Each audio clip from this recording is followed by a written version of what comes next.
बंगाल के गवर्नर के बारे में, और इस वीडियो में जो कि बंगाल के गवर्नर जनरल के बारे में पढ़ेंगे। तो उस वीडियो में लॉर्ड क्लाइव से लेकर वारेन हेस्टिंग्स तक पढ़े थे। जैसा कि वारेन हेस्टिंग्स बंगाल के अंतिम गवर्नर रहते हैं और यहाँ पे वारेन हेस्टिंग्स बंगाल के प्रथम गवर्नर जनरल बनते हैं। ठीक है, तो 1773 के रेगुलेटिंग एक्ट के तहत से वारेन हेस्टिंग्स को बंगाल के प्रथम गवर्नर जनरल बनाया जाता है। ठीक है, और इसे बंगाल का प्रथम गवर्नर जनरल भी कहा जाता है। बंगाल का प्रथम गवर्नर जनरल वारेन हेस्टिंग्स है और बंगाल के अंतिम गवर्नर वारेन हेस्टिंग्स ही हैं। ठीक है, तो इनका कार्य, वारेन हेस्टिंग्स का कार्य जो कि 1774 से 1785 ईस्वी तक चला था। ठीक है, और इनके समय में क्या क्या घटना घटित हुई है आपके लिए इम्पोर्टेंट हो जाता है। आइए उस वीडियो को हम लोग पढ़ते हैं, जानते हैं। तो सबसे पहले इनके समय में, वारेन हेस्टिंग्स के समय में न्यायिक सेवा जो कि न्यायिक सेवा के लिए एक सुप्रीम कोर्ट की स्थापना होती है। इसी रेगुलेटिंग एक्ट के तहत से, जो कि 1773 के रेगुलेटिंग एक्ट के तहत से कलकत्ता में न्यायिक सुप्रीम कोर्ट की स्थापना होती है 1774 ईस्वी में। कब? 1774 ईस्वी में जो कि सुप्रीम कोर्ट बनती है, जो कि इसमें मुख्य न्यायाधीश इम्पे को बनाया जाता है। मुख्य न्यायाधीश इम्पे रहते हैं और भी 3 लोग रहते हैं, वो आपको इम्पोर्टेंट नहीं है। जैसा कि आप लोग बुक पढ़ेंगे तो उसमें मिल जाएगा। तो जो इम्पोर्टेंट है वही मैं बताने की कोशिश करूँगा। चलिए, नेक्स्ट है वारेन हेस्टिंग्स के समय में बनारस की संधि होती है 1773 में। किसके बीच? शुजाउद्दौला और वारेन हेस्टिंग्स के बीच बनारस की संधि होती है। ठीक है, और इसी बनारस की संधि से प्रेरित होकर शुजाउद्दौला ने 1774 ईस्वी में रुहेलखंड पर अधिकार कर लेता है। ठीक है, चलिए नेक्स्ट क्वेश्चन है। नेक्स्ट है एशियाटिक सोसाइटी ऑफ बंगाल का स्थापना हुआ था, जो कि विलियम जोन्स द्वारा 1784 ईस्वी में यह स्थापना किया गया था, एशियाटिक सोसाइटी ऑफ बंगाल का। और इनके द्वारा जो अनुदित पहली पुस्तक है वो भागवत गीता है। ठीक है दोस्तों, और दूसरी पुस्तक का नाम आप कमेंट में बताएंगे। चलिए नेक्स्ट क्वेश्चन है, वारेन हेस्टिंग्स पर न्यायिक हत्या का आरोप लगा। तो क्या इसका कहानी है, अभी डिटेल में नहीं बताएंगे। अगर डिटेल में बताएंगे तो बहुत वीडियो लंबा हो जाएगा। तो ऐसे समझिए, वारेन हेस्टिंग्स पर जो कि न्यायिक आरोप लगा, जो कि संसद ने सभी दोषों को मुक्त कर दिया। संसद ने सभी दोषों से मुक्त कर दिया। ठीक है, चलिए नेक्स्ट है द्वितीय मैसूर युद्ध जो कि 1780 से 84 ईस्वी में हुआ था, जो कि मंगलौर की संधि से समाप्त हुआ था। द्वितीय मैसूर युद्ध कब हुआ था? 1780 से 84 के बीच में, जो कि मंगलौर संधि से समाप्त होता है। और किनके समय में? तो बंगाल के उस समय गवर्नर जनरल वारेन हेस्टिंग्स रहते हैं। ठीक है, उनके समय में द्वितीय मैसूर युद्ध हुआ था। चलिए इनके समय में इतना ही कार्य हम लोगों को पढ़ना है। नेक्स्ट बंगाल के गवर्नर जनरल आते हैं लॉर्ड कॉर्नवालिस, जो कि लॉर्ड कॉर्नवालिस 1786 से लेकर 1793 ईस्वी तक रहते हैं लॉर्ड कॉर्नवालिस। ठीक है, तो वारेन हेस्टिंग्स जो कि 1774 से 1785 तक रहते हैं और ये 1786 से 1793 तक रहते हैं। तो इनके समय में क्या क्या इंपॉर्टेंट घटना हुआ था, आइए एक एक कर हम लोग पढ़ते हैं। तो इनके समय में तृतीय मैसूर युद्ध हुआ था, जो कि 1792 ईस्वी में हुआ था और श्रीरंगपट्टनम की संधि से तृतीय मैसूर युद्ध को समाप्त किया गया। तृतीय मैसूर युद्ध को श्रीरंगपट्टनम की संधि से समाप्त किया गया। ठीक है, तो ये आप याद रखिएगा। नेक्स्ट है संस्कृत विद्यालय की स्थापना होती है, जो कि बनारस में। ठीक है, जोनाथ डंकन द्वारा संस्कृत विश्वविद्यालय की स्थापना होती है। कितनी ईस्वी में? 1792 ईस्वी में। कहाँ पे? बनारस में। ठीक है, तो किनके समय में? कॉर्नवालिस, लॉर्ड कॉर्नवालिस के समय में। चलिए नेक्स्ट है दास व्यापार पर रोक लगता है। इनके समय में दास व्यापार पर रोक लगता है और 1789 ईस्वी में, ठीक है। तो लॉर्ड कॉर्नवालिस द्वारा दास व्यापार पर रोक लगा दी जाती है 1789 ईस्वी में, ठीक है दोस्तों। और इनके समय में लॉर्ड कॉर्नवालिस के समय में प्रांतीय न्यायालय की भी स्थापना होती है कलकत्ता में, ढाका में, पटना में, मुर्शिदाबाद में, ठीक है। ये आप याद रखिएगा। चलिए नेक्स्ट है अस्थाई बंदोबस्त की लागू हुआ था 1793 ईस्वी में।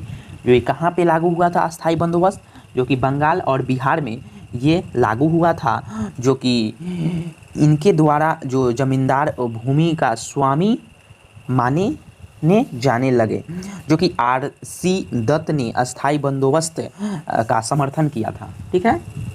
चलिए नेक्स्ट है सिविल सेवा का जन्मदाता भी लॉर्ड कॉर्नवालिस को कहा जाता है, जो कि 1763 ईस्वी में प्रथम भारतीय ICS की परीक्षा पास करने वाले सत्येंद्र नाथ टैगोर थे, जो कि असम से बिलोंग करते थे।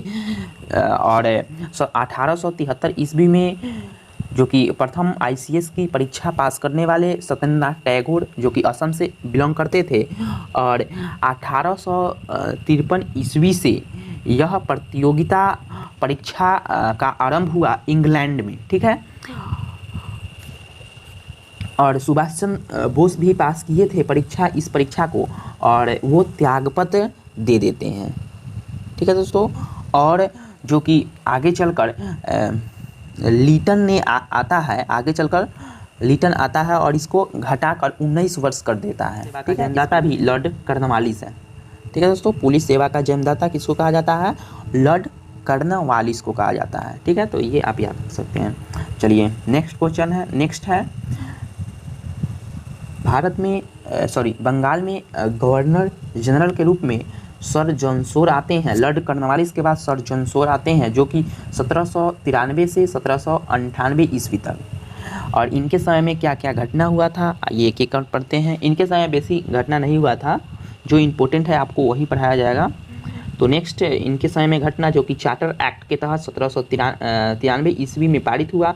पर चार्टर एक्ट 1793 ईस्वी में पारित होता है और इसी चार्टर एक्ट के तहत हस्तक्षेप की नीति आरंभ हुई मैसूर के प्रति, ठीक है दोस्तों। चलिए और भी है जो कि जमींदारों को भूमि का वास्तविक स्वामी माने जाने लगा सर जॉन शोर के समय से, जो और इनके समय में बनारस में संस्कृत महाविद्यालय की स्थापना होती है, ठीक है। तो आपको इतना ही याद रखना है। अगर आप एक बार में आपको नहीं याद होता है तो एक बार दो बार देखेंगे तो ज़रूर याद हो जाएगा। चलिए नेक्स्ट आते हैं लॉर्ड वेलेज़ली, जो कि 1798 से 1805 ईस्वी तक इनका कार्यकाल रहता है। और इनके समय में जो कि ICS के परीक्षण के लिए 1800 ईस्वी में फोर्थ विलियम कॉलेज की स्थापना होती है। ICS की परीक्षण के लिए फोर्थ विलियम कॉलेज की स्थापना करा दी जाती है और जो कलकत्ता में, कहाँ पे, कलकत्ता में यह स्थापना होती है, ठीक है। तो ये याद रखिएगा। और इनके समय में इम्पोर्टेंट घटना जो कि चतुर्थ आंग्ल मैसूर युद्ध हुआ था 1799 ईस्वी में, जो कि इसमें चतुर्थ आंग्ल मैसूर युद्ध में टीपू सुल्तान मारा जाता है। चलिए नेक्स्ट है सहायक संधि की शुरुआत होती है और सहायक संधि की शुरुआत होने के बाद वाडियर वंश की भी शुरुआत हो जाती है, ठीक है। चलिए नेक्स्ट बंगाल में के गवर्नर जनरल के रूप में आते हैं सर जॉन वावलो, जो कि 1805 से 1807 ईस्वी तक रहते हैं। कुल इन्होंने दो वर्ष के लिए सर जॉन वावलो बना था, जो कि 1806 ईस्वी में वेल्लोर के सिपाही विद्रोह जो कि इन्हीं के समय में हुआ था, ठीक है। तो ये आप याद रखेंगे। नेक्स्ट है लॉर्ड मिंटो, जो कि 1707 से 1713 ईस्वी तक ये बंगाल के गवर्नर जनरल के रूप में ये आते हैं।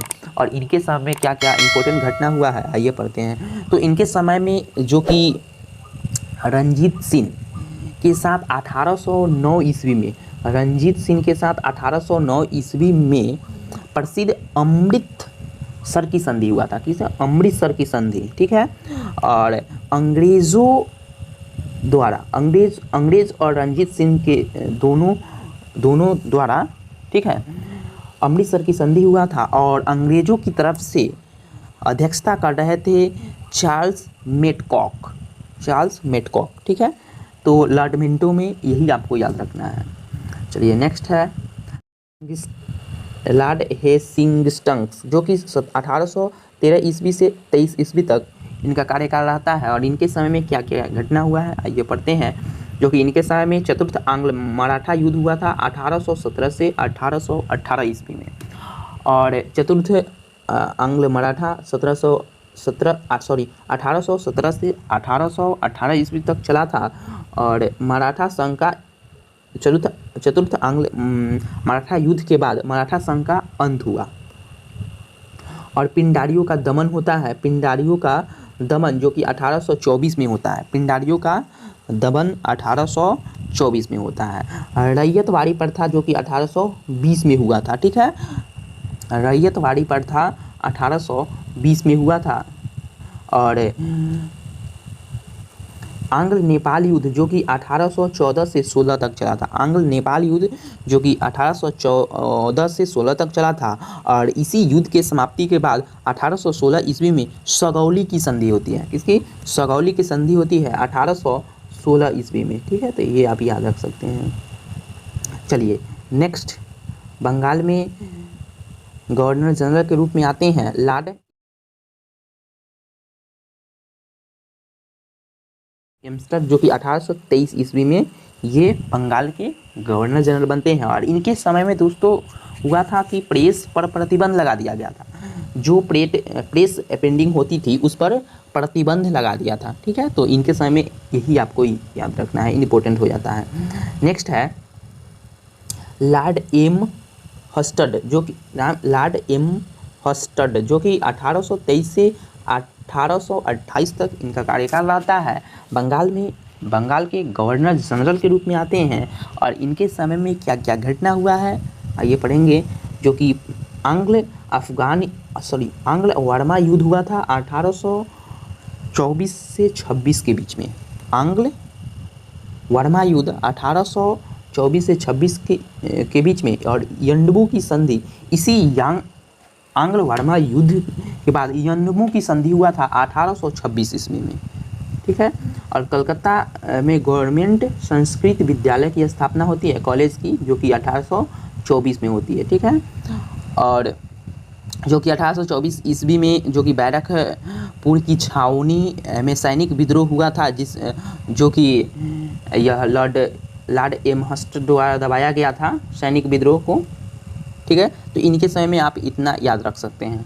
चलिए दोस्तों आज के लिए इतना ही। फिर हम लोग नेक्स्ट वीडियो में मिलेंगे, उसमें हम लोग पढ़ेंगे भारत के गवर्नर जनरल।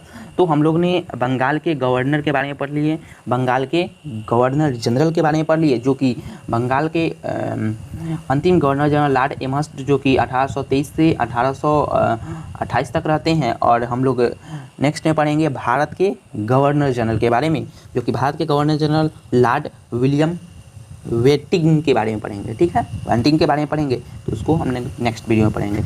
चलिए दोस्तों आज के लिए इतना ही। फिर हम लोग नेक्स्ट वीडियो में मिलेंगे। धन्यवाद।